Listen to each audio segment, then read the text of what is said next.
heavens and the earth. And we ask him to send his peace, blessings and rest upon our Master Sayyidina Muhammad sallallahu alayhi wa sallam, upon his noble companions and all of those who followed after them with excellence up until the day of standing. Ameen, ameen, ameen. We praise Allah subhanahu wa ta'ala for gathering us on this blessed day of Yawm al-Jummah, on the Friday, which is known as Sayyidul Ayyam, the master of all of the days.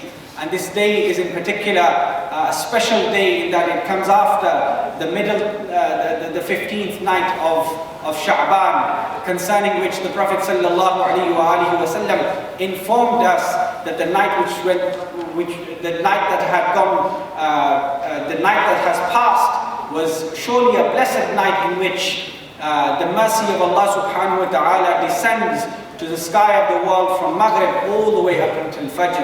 And the Prophet sallallahu alaihi wasallam, he said, "Qumu laylaha wa sumu naharaha." He instructed us that we should stand in this night that has gone, and that we should fast on this day. So specifying fasting on this day was for a particular reason, that this day was a special day. And special days that Allah subhanahu wa ta'ala grants us, we should take the opportunity of these days in seeking forgiveness from Allah subhanahu wa ta'ala, rectifying our affairs with Allah subhanahu wa ta'ala, and turning to Him in totality and in attachment to His religion. Sayyidina Umar radiallahu anhu made a very important statement.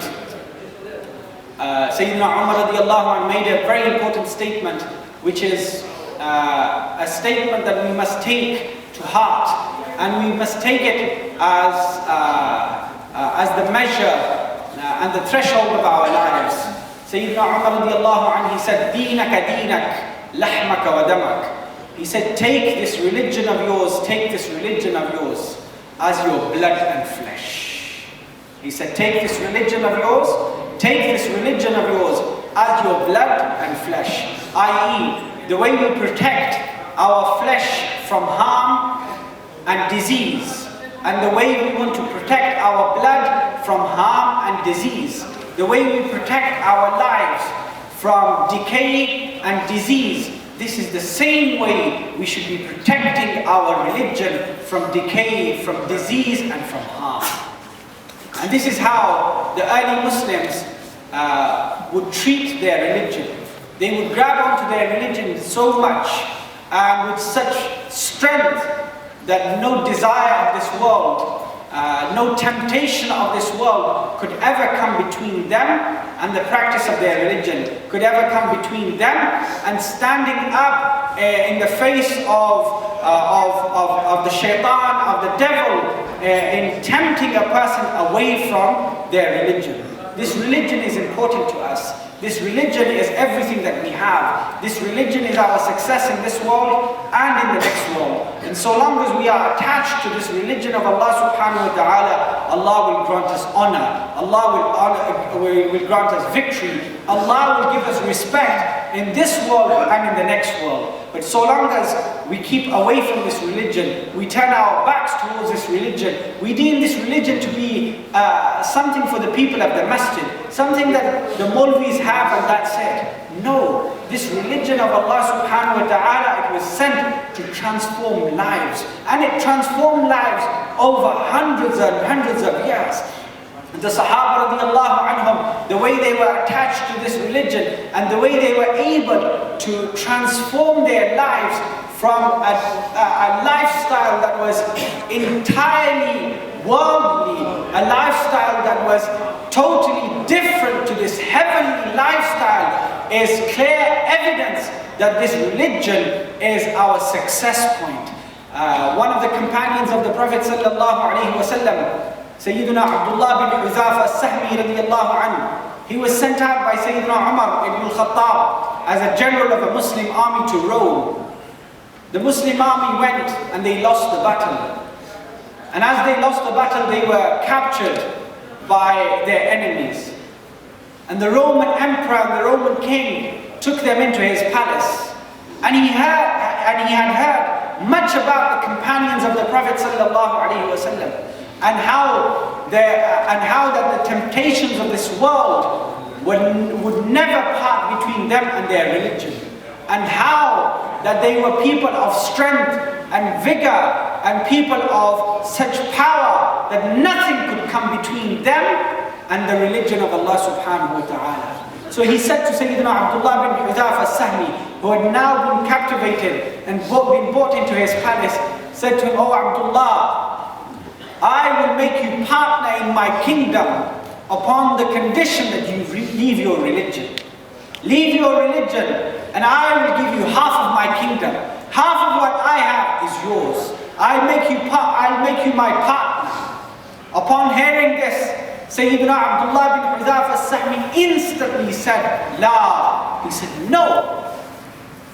The king was surprised that I'm giving him such an enormous temptation, and his tongue instantly says no. His mind doesn't even think about it. So then he thought, let me try the opposite. I've tried to give him temptation, let me try the opposite. So he tries the opposite and he says, well, if that's the case, I'm going to kill you and take your life.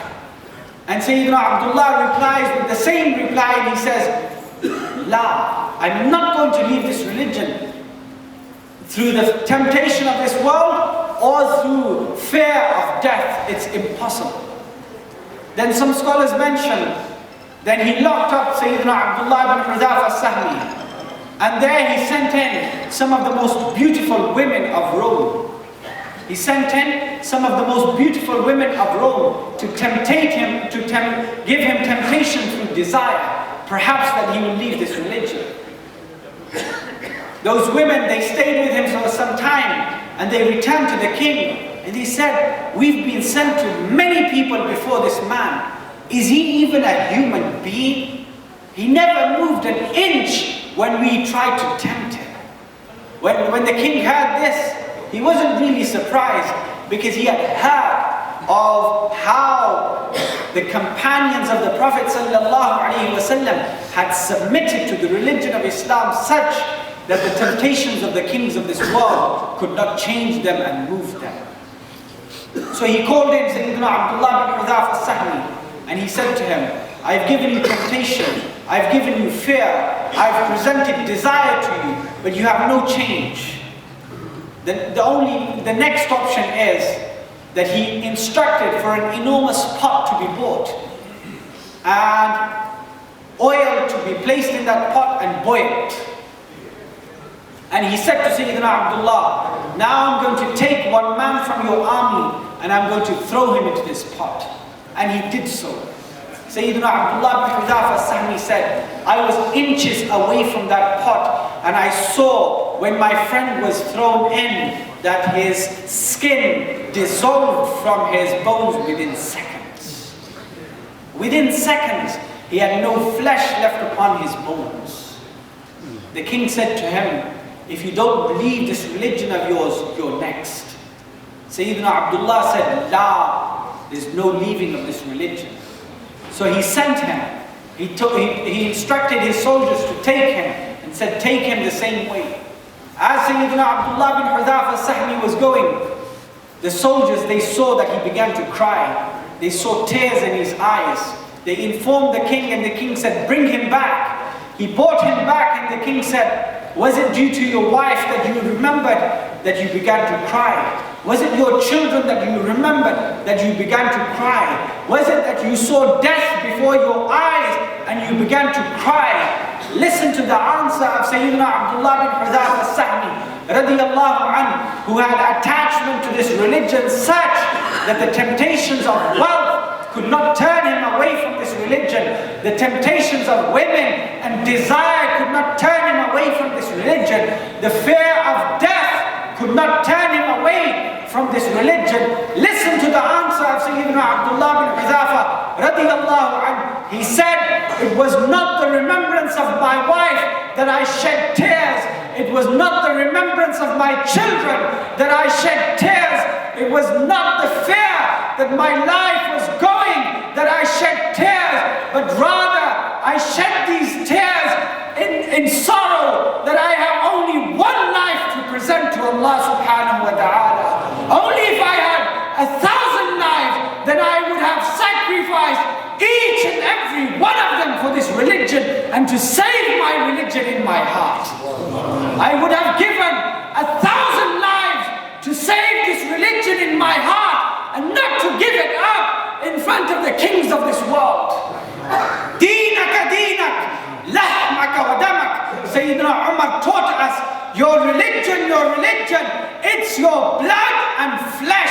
if you do not protect it the way you protect your blood and flesh, then the temptations of this dunya, the temptations of wealth, the temptations of women, the temptations of desires, the remembrance of children, the remembrance of land, the remembrance of property will take this religion out of our hearts.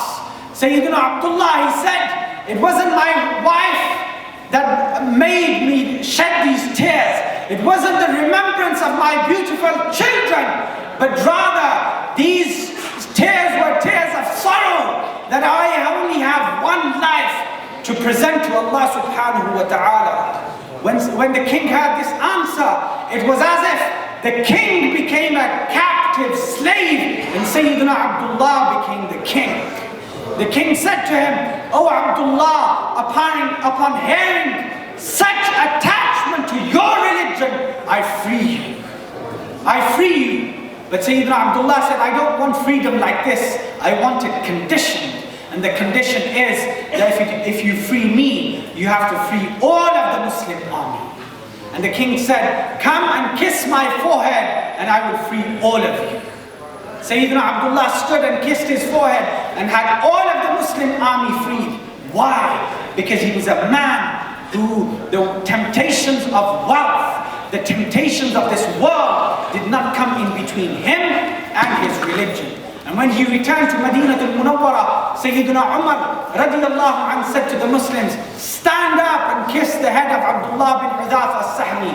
Why? Because he was a man who freed the Muslim army. He was a man who stood up in front of the temptations of this world and did not let his religion go cheap. Oh people, we, our children, our families are being presented with temptations of this world such that if we don't protect our religion the way we protect our blood and flesh, then we have no chance. We ask Allah subhanahu wa ta'ala that He makes us a people who understand the reality of our religion and understand the dirty temptations that these people are placing in our minds, in our hearts and in our homes, day and night.